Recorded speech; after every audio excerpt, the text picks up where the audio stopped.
The Nazi Medical Experiments, presented by Amber, Amalia, Allison, and Devin. The Nazi medical experiments included various unethical treatments forced upon individuals in German concentration camps. Unethical medical experimentation carried out during the Third Reich.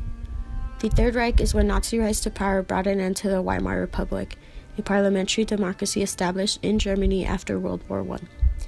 Following the appointment of Adolf Hitler as Chancellor on January 30, 1933, the Nazi state, also referred to as the Third Reich, quickly became a regime in which Germans enjoyed no guaranteed basic rights. After a suspicious fire in the Reichstag, the German parliament, on February 28, 1933, the government issued a decree which suspended constitutional civil rights and created a state of emergency in which official decrees could be enacted without parliamentary confirmation. These experiments can be divided into three categories. The first set of experiments were dedicated to increase the survival of Axis military personnel. The second category consisted of testing in drugs and medical treatments before applying them to soldiers. And the third category was meant to determine how different races withstood contagious disease.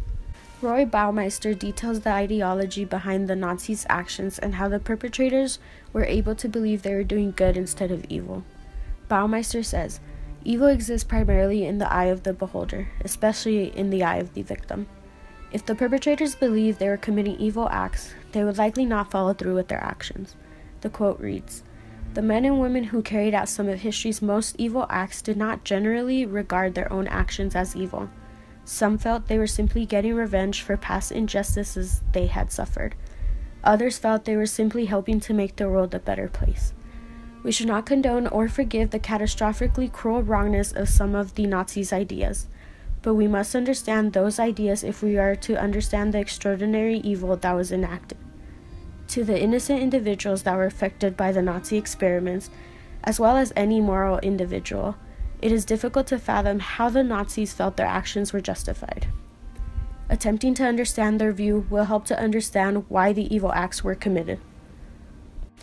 The first category consists of experiments aimed at facilitating the survival of Axis military personnel.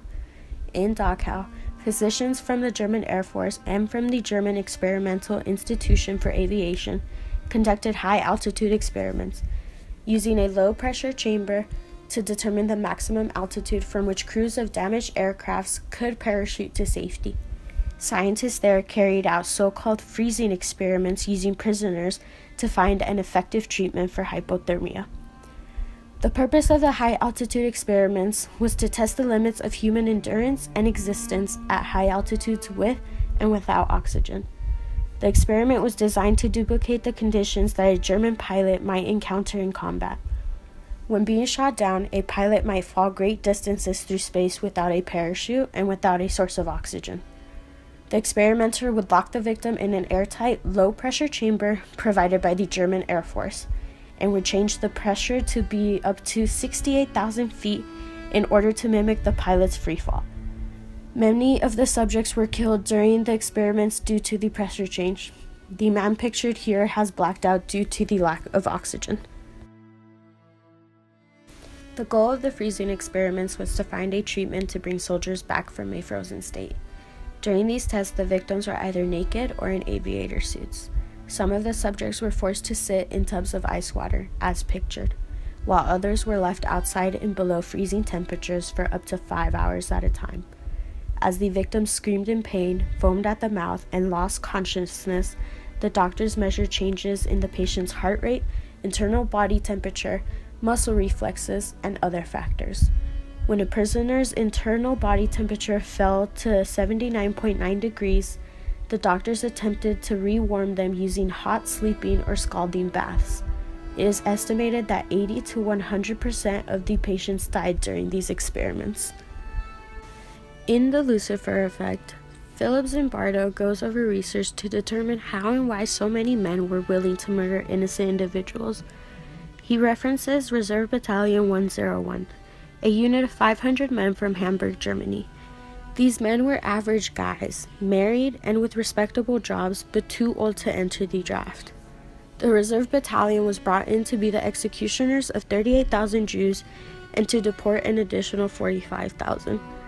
Zimbardo reflects on the fact that these men lived ordinary, non-violent lives both before and after their involvement at concentration camps. It is difficult to understand how so many, quote, normal, unquote, people are willing to shoot people at point-blank range. This concept ties in with Baumeister's concept that evil is in the eye of the beholder. Hannah Arendt, a social philosopher, details Adolf Eichmann's actions, who was the Nazi figure who personally arranged for the murder of millions of Jews. Eichmann was analyzed by multiple psychiatrists, each one revealing that his state of mind was completely normal. Hannah reflects that Eichmann remembered perfectly well that he would have had a bad conscience only if he had not done what he had been ordered to do, to ship millions of men, women, and children to their death with great zeal and the most meticulous care. Again, this statement reveals that Eichmann felt that he was simply doing his duty, and that meant to him that his acts were not evil. The second category of experimentation aimed at developing and testing pharmaceuticals and treatment methods for injuries and illnesses which German military and occupation personnel encountered in the field. Scientists tested immunization compounds and sera for the prevention and treatment of contagious diseases, including malaria, typhus, tuberculosis, typhoid fever, yellow fever, and infectious hepatitis. The Ravensbrück camp was the site of bone grafting experiments and experiments to test the efficacy of newly developed sulfa drugs. At Nitzweiler and Sachsenhausen, prisoners were subjected to phosgene and mustard gas in order to test possible antidotes. As pictured, they inflicted battlefield-like wounds in victims, then infected the wounds with bacteria such as streptococcus, tetanus, and gas gangrene. The doctors aggravated the resulting infection by rubbing ground glass and wood shavings into the wound, and they tied off blood vessels on either side of the injury to stimulate what would happen to an actual war wound. After severe infection occurred, they tested various drugs and treatment methods to find which worked best. A passage from Baumeister reads, "Before the killing of Jews began, even before the war began, Germany had begun a policy by which certain hopeless cases were put to death. The euthanasia program under the Nazis was aimed at people who had profound and incurable handicaps, such as severe mental retardation or illness. The paradox was that doctors who had sworn to protect human life were put in the position of killing people if it was determined that their lives were no longer worth living." Baumeister goes on to discuss how the blame was never placed on an individual. The physicians who ended lives believed the committee had made the final call, yet the referring committees felt as if the physicians had the final say. By diffusing who was to blame, each individual was able to comfortably commit these deadly acts by telling themselves they were not the decision makers. Baumeister also relics on the fact that these early killings helped to lead to the advanced technology that was later used for the mass killings. The third category of medical experimentation sought to advance the racial and ideological tenets of the Nazi worldview. The most infamous were the experiments of Joseph Mengele at Auschwitz. Mengele conducted medical experiments on twins. He also directed serological experiments on Roma gypsies, most of them children, as did Werner Fischer at Sachsenhausen, in order to determine how different races withstood various contagious diseases. The research of August Hirt at Strasbourg University also intended to establish Jewish racial inferiority. Approximately 30 physicians served at Auschwitz during the period in which Mengele was assigned to the camp. As a requisite feature of their rounds, medical staff performed selections of prisoners on the ramp, determining from among the mass of humanity arriving at Auschwitz who would be retained for work and who would perish immediately in the gas chambers. Known as the Angel of Death for his coldly cruel demeanor, Mengele is associated more closely with this selection duty than any other medical officer at Auschwitz. He had a wide variety of other research interests, including a fascination with heterochromia, a condition in which an individual's two irises differ in coloration. Throughout his stay in Auschwitz, Mengele collected the eyes of his murdered victims, in part to furnish research material to colleague Karen Magnussen a KWI researcher of eye pigmentation. Other gruesome experiments meant to further Nazi racial goals were a series of sterilization experiments undertaken primarily at Auschwitz and Ravensbrück.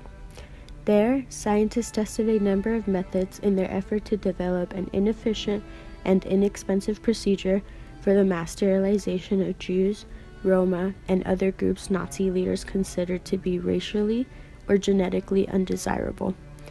They would radiate the genitals of young men, then castrate them to study the resulting changes in their testes. A woman had corroding substances forced into her cervix or uterus, which caused horrible pain, bleeding, and bursting spasms in the stomach. The thousands who were sterilized suffered untold mental and physical agony. The number of individuals that died as a result of the Nazi medical experiments remains unknown. Those who survived were left with permanent physical disability, mental disability, disfigurement, sterilization, and the mental distress of going through and witnessing such trauma. These unethical acts of evil likely continued for so long because each perpetrator placed the blame on another individual, allowing themselves to believe it was their duty to commit such horrible acts.